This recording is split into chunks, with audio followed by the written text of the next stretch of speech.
Sometimes the smallest knock on your door is the one that changes your entire life.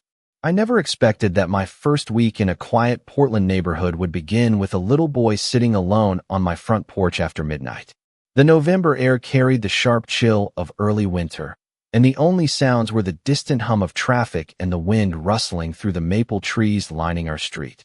I had just finished another long shift arranging floral displays for an anniversary event downtown, and all I wanted was a hot shower and a few hours of sleep. As I climbed the steps toward my front door, I noticed a small figure curled up beside the porch light. At first I thought one of the neighborhood kids had wandered away from home, but then he slowly lifted his head. His blonde hair was messy, his oversized blue hoodie nearly swallowed his small frame, and he held a stuffed fox tightly against his chest. His eyes were red, not from crying, but from fighting to stay awake. "Are you Mr. Mason?" he asked in a quiet voice. I blinked in surprise. "Yes. What are you doing out here?" He looked toward the house next door before answering. Dad would not wake up. Every ounce of exhaustion disappeared from my body. I rushed across the narrow walkway separating our homes, the little boy following closely behind. The front door was unlocked. Inside, the house was neat, almost painfully organized, yet strangely silent. "Dad," the boy called softly. No answer came. We found Logan Hayes lying on the garage floor beside several grocery bags that had never made it inside. A carton of milk had rolled across the concrete, and a loaf of bread rested beside his outstretched hand. There were no signs of injury, only the unmistakable look of someone who had pushed himself far beyond his limits. I knelt beside him and gently called his name. His forehead felt warm, and his breathing was steady but heavy. After another moment, his eyes slowly opened. Confusion crossed his face before relief replaced it.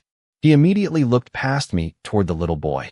"Eli," he whispered, trying to sit up. "I am okay.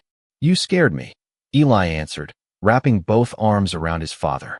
Logan hugged him tightly before looking at me with visible embarrassment. "I am sorry," he said quietly. "I must have passed out." We helped him into the living room, where I made tea while Eli fetched a blanket from the couch without being asked. It was obvious this was not the first time the little boy had learned to take care of someone else. Logan thanked me more times than I could count, apologizing each time I handed him another glass of water or reminded him to rest. "You do not owe me an apology," I finally said. "You need sleep more than anything." He managed a tired smile that lasted only a second before disappearing again. "Sleep has been difficult lately." I did not ask why. Everyone carried burdens they were not ready to explain to strangers. Instead, I helped Eli put away the groceries while Logan drifted into an exhausted sleep on the sofa. As I unpacked the bags, I noticed every item had been chosen with a child in mind. Apple slices, peanut butter, chocolate milk, crayons, cereal shaped like little stars, and ingredients for homemade pancakes. There was nothing for himself except black coffee. Eli climbed onto one of the kitchen stools and quietly colored on a piece of paper while I organized the refrigerator. After several minutes, he slid the drawing across the counter toward me. It showed a small house with two people standing outside beneath a bright yellow sun. There was a large empty space beside them where another figure had been started but never finished. "I ran out of room," Eli whispered. I looked at the unfinished outline, then back at the little boy who was trying so hard to be brave. Before I could think of the right words, Logan stirred from the living room and called his son's name with sleepy concern. Eli smiled for the first time that night and ran toward him, leaving the drawing behind. I stared at the blank space on the paper, never imagining that the empty place in that child's picture was about to become the most important place in my own life. Morning sunlight spilled through my kitchen window as I unlocked the front door to water the flower boxes that had somehow become my favorite part of the house.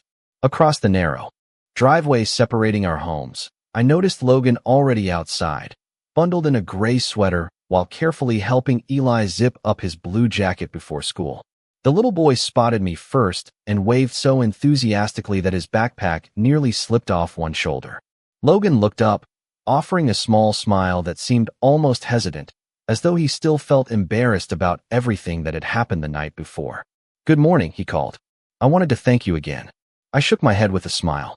"You already thanked me enough for one lifetime." Eli giggled at that before running across the grass toward my mailbox. "Dad made pancakes," he announced proudly. "Real pancakes this time." Logan laughed quietly. They were slightly overcooked. They were crispy, Eli corrected with complete confidence. That means they were better. I could not help smiling at the easy way they teased each other. It was the first genuine laugh I had heard from Logan, and for a brief second, the tired look in his eyes disappeared. As they prepared to leave, Eli suddenly reached into his backpack and pulled out another drawing. "This is for you," he said. The picture showed my little white house beside theirs, connected by bright green grass and two enormous flowers that looked much larger than either building. "Those flowers are impressive," I joked. Eli nodded seriously. "You work with flowers, so yours grow happier." Logan apologized for his son interrupting my morning, but I assured him there was nothing to apologize for. After they left, I tucked the drawing onto my refrigerator with a small magnet shaped like a sunflower. Somehow it made the kitchen feel less empty. Over the next several days, our routines began crossing in quiet, ordinary ways. Logan left for work early each morning after dropping Eli at school, while I opened my flower shop downtown before the lunch rush. Most evenings we happened to arrive home within minutes of each other. Sometimes we simply exchanged greetings across our driveways. Other times Eli insisted on showing me whatever he had learned that day, whether it was a new spelling word, a paper airplane that barely flew, or a drawing of a fox. Wearing rain boots, Logan always stood nearby, watching with an expression that mixed gratitude with caution, as if he appreciated these small moments but worried they might become something larger than either of us expected. Late one Friday afternoon, I returned home carrying several leftover bouquets that could no longer be sold after the weekend wedding season. Before I reached my porch, Eli's voice floated over the fence. "Dad says flowers should not go to waste." Logan appeared a moment later, looking slightly uncomfortable. "I was wondering if you might let us buy one for the dining table." I laughed softly. "You do not have to buy flowers that would otherwise end up in my compost bin." I selected a bouquet filled with white lilies, pale blue hydrangeas, and eucalyptus branches before handing it to Eli. His face lit up as though I had given him treasure instead of flowers nearing the end of their display life. Later that evening, while I carried my trash bin toward the curb, I glanced through the open kitchen window next door. The bouquet rested in the center of their table beside 3 plates, even though only 2 people were eating dinner. Logan noticed me outside and gently pulled the 3rd empty plate away before closing the curtains. The movement lasted only a second, but it told me more about the silence inside that house than any conversation ever could, and for the first time I realized that healing was not something measured in dramatic moments. Sometimes it began with a simple bouquet placed where hope had quietly been waiting all along. By the time December arrived, it had quietly become normal for our evenings to overlap in small, comfortable ways. If I came home carrying extra flowers that could not be sold, Eli would appear at the fence before I even reached my porch, asking if one could brighten their kitchen. If Logan finished work before sunset, he would shovel the light dusting of snow from both driveways without saying a word, always pretending he had simply been clearing his own side. Neither of us acknowledged these little acts of kindness, but somehow they became part of our routine. One Saturday morning, I was arranging winter centerpieces for a holiday market when I heard a gentle knock at my shop door. Logan stood outside with Eli, who was bundled in a bright red coat and holding a notebook against his chest. "I hope we are not interrupting," Logan said. "Actually, I was hoping to ask for your help." I smiled. "You already know I cannot say no to that face." Eli grinned proudly, convinced I had been talking about him. Logan chuckled before explaining that Family Heritage Day was coming up at Eli's school. Every child was supposed to bring something that represented an important family tradition. "We used to bake an apple pie together every year," Logan said quietly. "I have the recipe somewhere, but I have not made it since." His voice faded before he finished the sentence. "I was wondering if you might help us." I agreed immediately, and that afternoon the 3 of us gathered in Logan's kitchen. Eli eagerly searched every cabinet until he finally discovered an old wooden recipe box tucked onto the highest shelf. The corners were worn smooth from years of use. Logan stared at it for a long moment before setting it gently on the table. "I have not opened this in a while," he admitted. Inside were neatly organized recipe cards covered in handwritten notes, tiny flower stains, and cheerful comments scribbled in blue ink. Eli carefully flipped through them until he found one labeled Grandma's apple pie. As he handed it to his father, Another folded piece of paper slipped from between the cards and landed softly on the floor. I instinctively bent down to pick it up before anyone stepped on it. The paper had been folded many times, and on the outside someone had written, "For Logan, when you are ready." I had not intended to read anything, but before I could hand it over, the page shifted open just enough for my eyes to catch a single sentence. "Please promise me that our home will always have room for joy, even after I am gone." My heart tightened. I immediately folded the letter closed exactly as I had found it and reached toward Logan. Before I could explain, he looked up and saw the paper in my hand. The warmth disappeared from his face almost instantly. He crossed the kitchen in. 2 quick steps and gently but firmly took the letter back. "You should not have touched that," he said quietly.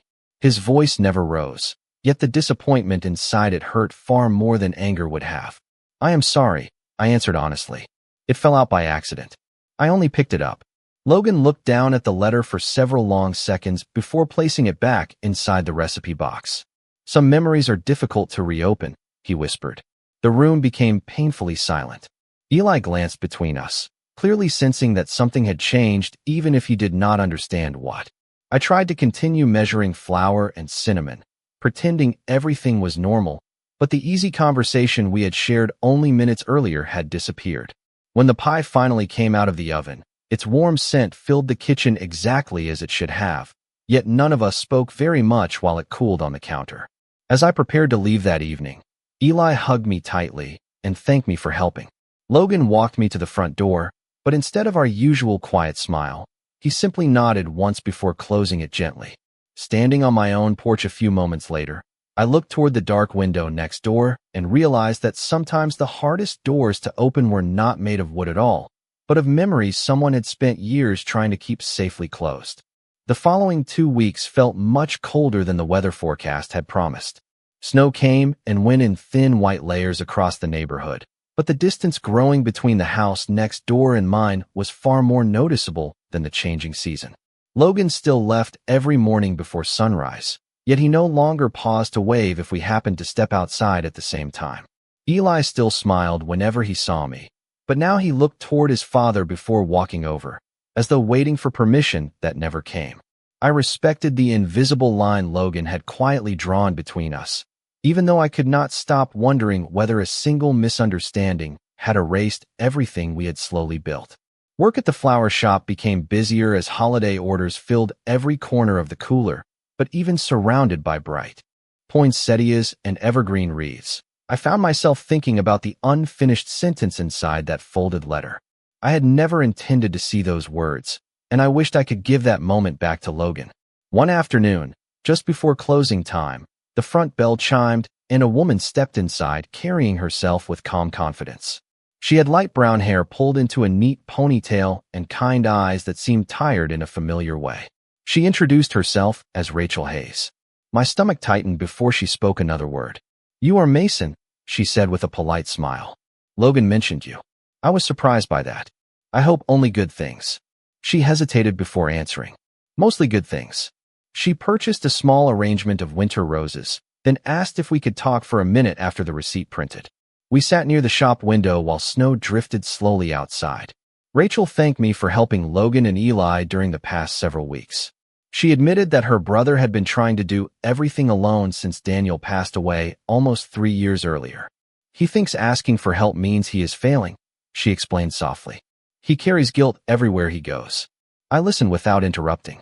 Then her expression became more serious. "There is something else you should know. Logan has been offered a promotion in Seattle. Better pay, shorter hours, a fresh start. He has not accepted yet, but he has been thinking about it for months." The words caught me completely off guard. "Does Eli know?" Rachel slowly shook her head. "No. Logan keeps telling himself he will explain when he makes a decision." I looked down at the cup of tea cooling between my hands. Suddenly, every quiet goodbye, every distant smile, every step backward after the recipe box seemed to make painful sense. Maybe Logan had decided it was easier to create distance now than leave later. Rachel sighed gently. "I am not here to interfere. I only want my brother to stop believing he has to survive life alone." Before leaving, she thanked me again and carried the roses into the snowy afternoon. That evening I returned home to find Eli sitting on the back steps with his sketchbook. resting on his knees. He looked unusually quiet. "Hi," I called softly. He smiled, but it did not quite reach his eyes. "Dad says we might move someday." My heart sank. "Did he tell you where?" Eli shook his head. "He thinks I was asleep when Aunt Rachel visited yesterday." He lowered his eyes to the drawing in his lap. "If we leave, will your flowers remember me?" I knelt beside him and smiled as gently as I could. Flowers remember everyone who cared for them. And so do people. He seemed to think about that for a long moment before closing the sketchbook. Just then Logan opened the back door and froze when he saw us talking. Neither of us spoke. Eli quietly walked inside, leaving the two of us standing on opposite sides of the narrow fence that suddenly felt wider than any road I had ever crossed.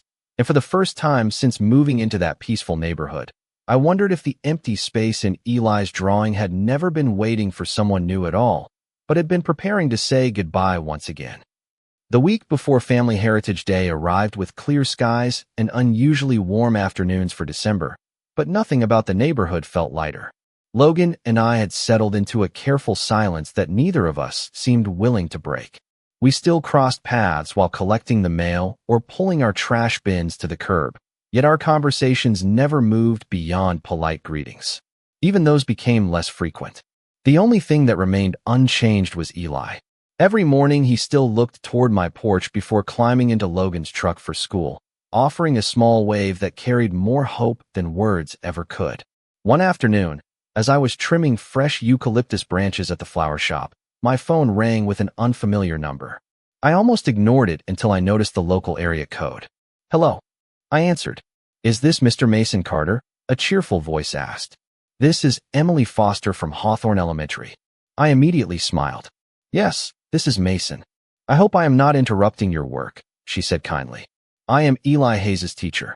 I found your number on the volunteer contact form from our neighborhood fundraiser last month." My smile faded slightly. "Is everything all right?" She hesitated before continuing. "Family Heritage Day is tomorrow afternoon. Eli has been practicing for weeks, but today he told me he might not participate." My heart tightened. "Did he say why?" "He believes his father will not be able to come because of an important meeting. He said he understands, but I do not think he really does." I thanked her for calling and promised nothing. Yet after hanging up, I found myself unable to concentrate on arranging flowers.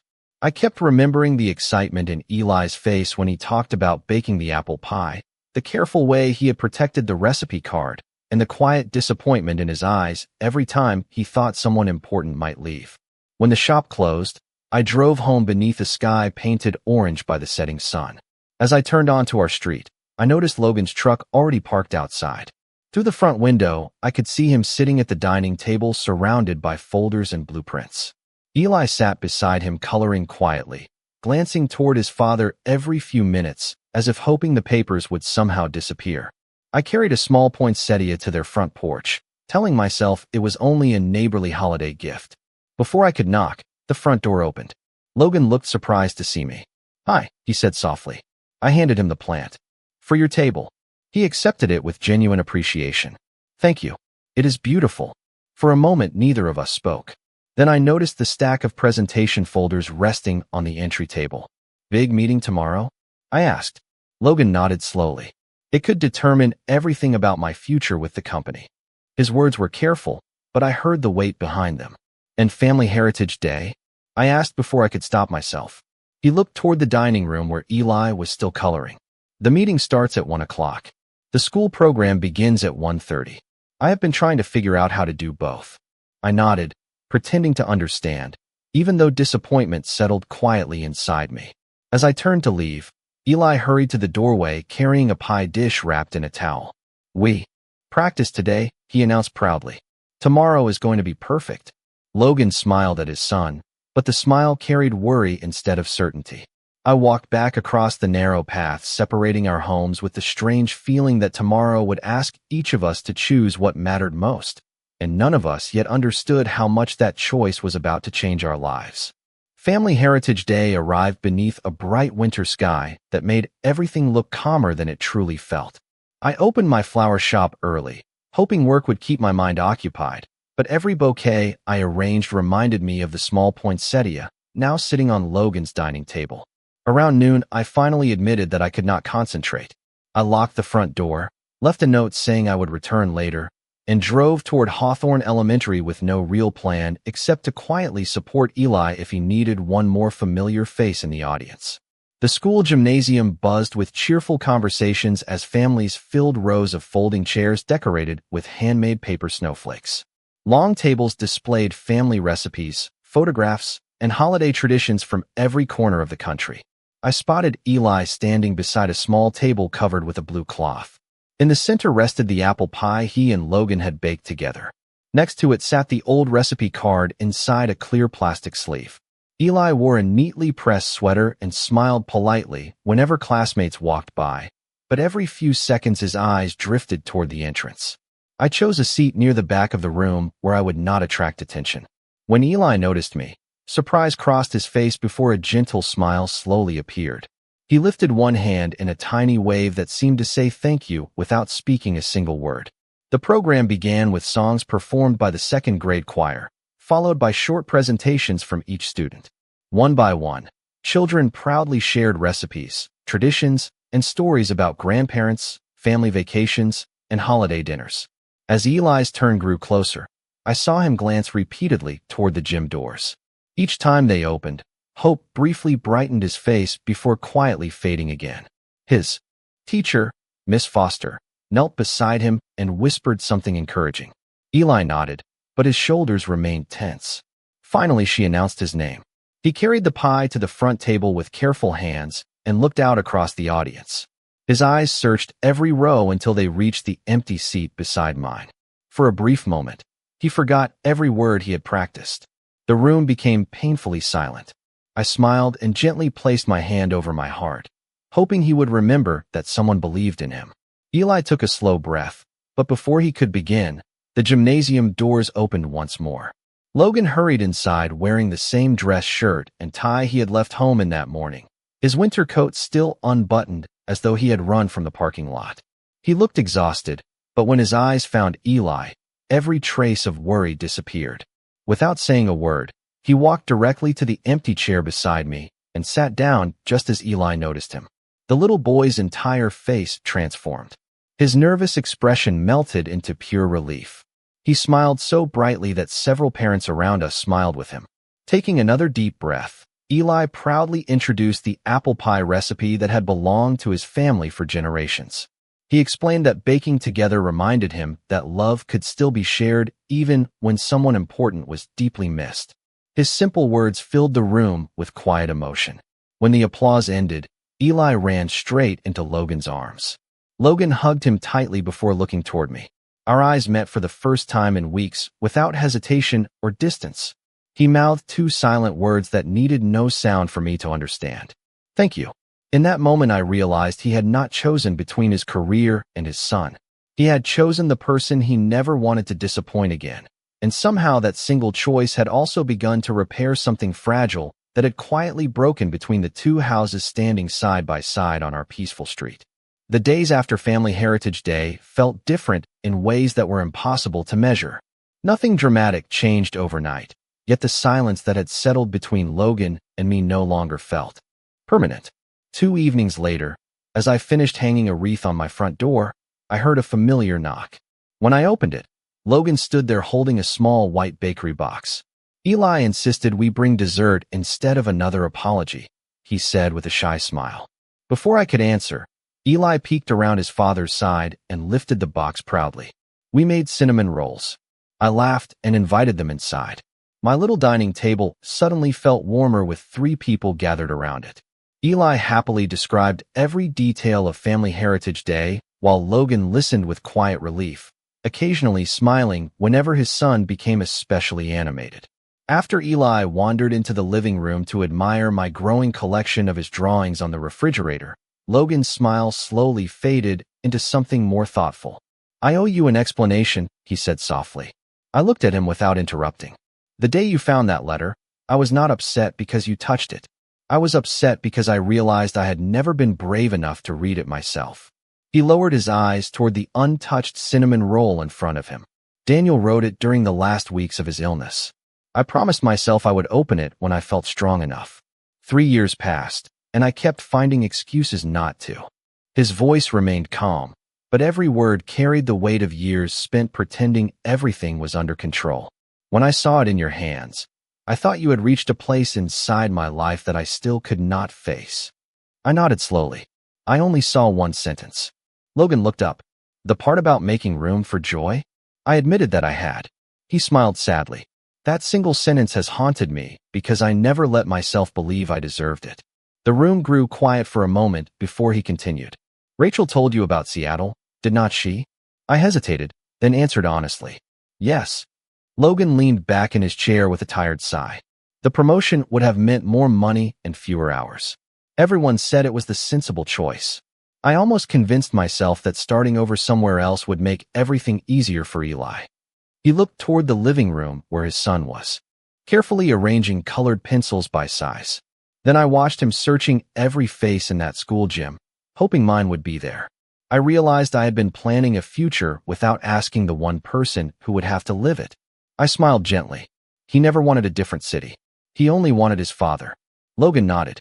Exactly. He looked at me with a sincerity that made it difficult to breathe.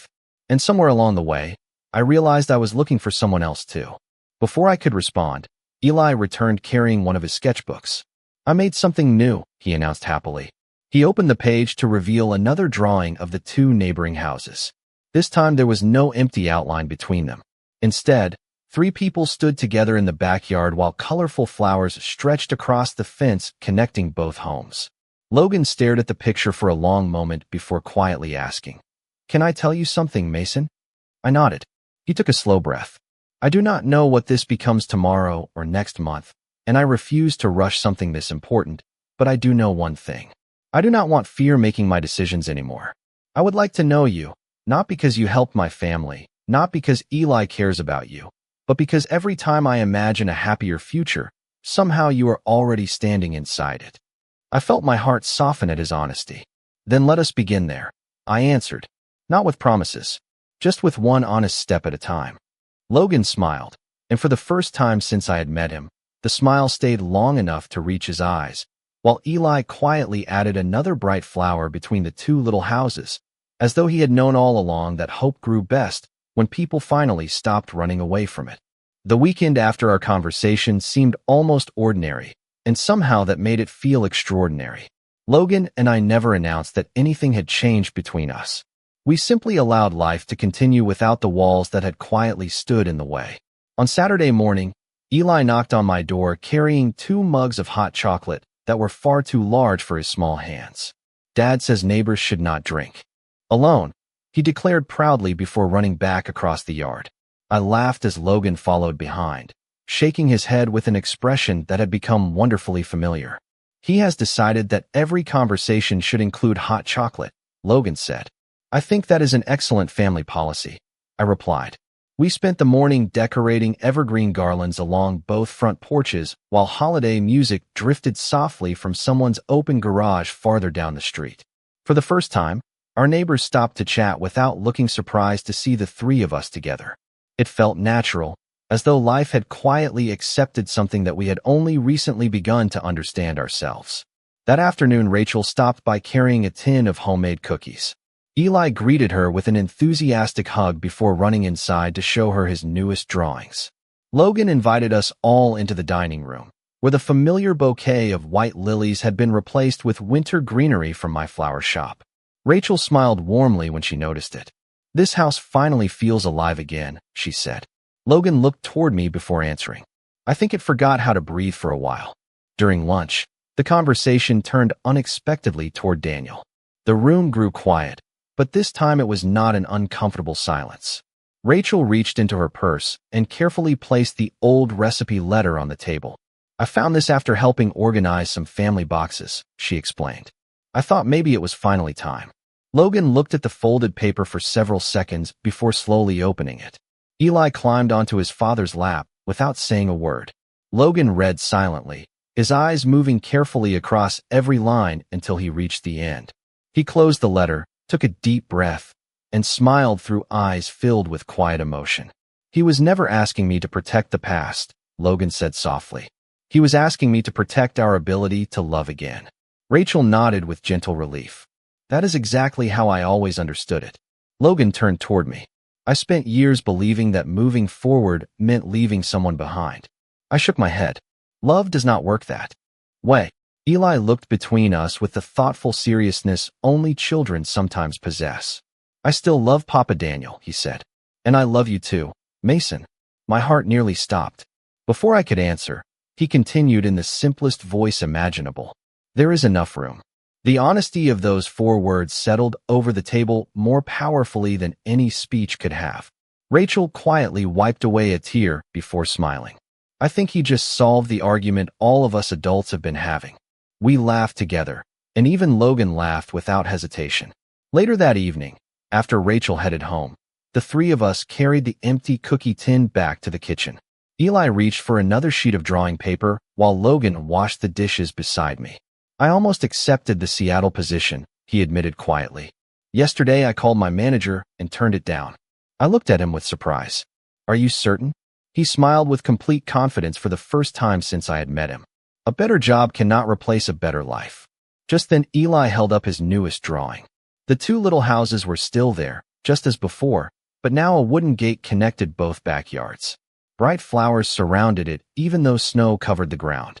Above the gate, he had carefully written 3 simple words in colorful letters. Home grows here. Logan and I looked at each other before smiling at the same time, because we both understood that a family is never created by replacing the people we have loved. It grows by making enough room in our hearts for every chapter that comes after. 6 months passed more quietly than I ever imagined possible, and perhaps that was the greatest gift life had ever offered us. There were no dramatic announcements, no perfect fairy tale moments, and no single morning when everything suddenly became complete. Instead, happiness arrived in ordinary routines that slowly stitched themselves into our days. Every weekday began the same way. I opened my front door to water the flower boxes before driving to the shop, and almost every morning Logan appeared on his porch carrying 2 travel mugs filled with fresh coffee. Without asking, he always handed one to me before waking Eli for school. The 3 of us would spend a few peaceful minutes talking about homework, weather forecasts, or whatever strange fact Eli had learned the day before. Those simple conversations became the part of my day I treasured most. One bright Saturday in late spring, I returned home to find construction tools scattered across both backyards. Logan stood beside a local carpenter measuring the narrow fence separating our homes. Eli bounced excitedly from one yard to the other, barely able to stand still. What is happening? I asked with a laugh. Logan smiled in the relaxed, genuine way that had become so familiar over the past several months. I hope you do not mind, he said. I have been thinking about this ever since I saw Eli's drawing. Before I could ask another question, the carpenter carefully removed one section of the wooden fence and replaced it with a small white garden gate framed by climbing roses. It was simple, sturdy, and beautiful. Eli immediately pushed it open, ran through it, then closed it again before laughing with complete delight. Now I do not have to walk all the way around the street anymore, he announced proudly. Logan looked at me. Neither do we. My heart warmed as I gently rested my hand against the smooth wooden gate. It was not simply connecting 2 backyards. It represented every quiet step that had brought us to this moment. That evening we celebrated Eli's 7th birthday in the backyard between our homes. Friends from school, neighbors from the block, and Rachel all gathered beneath strings of warm lights hanging between the maple trees. On the picnic table sat the apple pie that had become more than a family recipe. Beside it rested fresh flowers from my shop, and standing quietly near the center of the table was a framed photograph of Daniel, smiling while holding a much younger Eli. No one moved the picture aside. No one treated it like something painful to avoid. It belonged there because love had always belonged there. As the sun slowly disappeared below the rooftops, Eli asked everyone to gather before blowing out his candles. I made one more picture, he announced. He handed me a folded drawing with careful hands. When I opened it, I saw the 2 little houses once again connected by the white garden gate. This time, every window glowed with warm yellow light. 4 figures stood together beneath the blooming flowers. Daniel appeared inside one window, smiling peacefully while watching over the family below. Beside the picture Eli had written, in his careful 2nd-grade handwriting, Family means nobody has to disappear for someone else to belong. My eyes filled with quiet emotion as I knelt beside him. This is the most beautiful gift I have ever received, I whispered. Logan rested one hand gently on my shoulder before taking a small key from his pocket. There is something else, he said. He placed the house key into my hand. Not because I expect you to move in tomorrow. Not because I want to rush anything. I simply never want my front door to be closed to you again.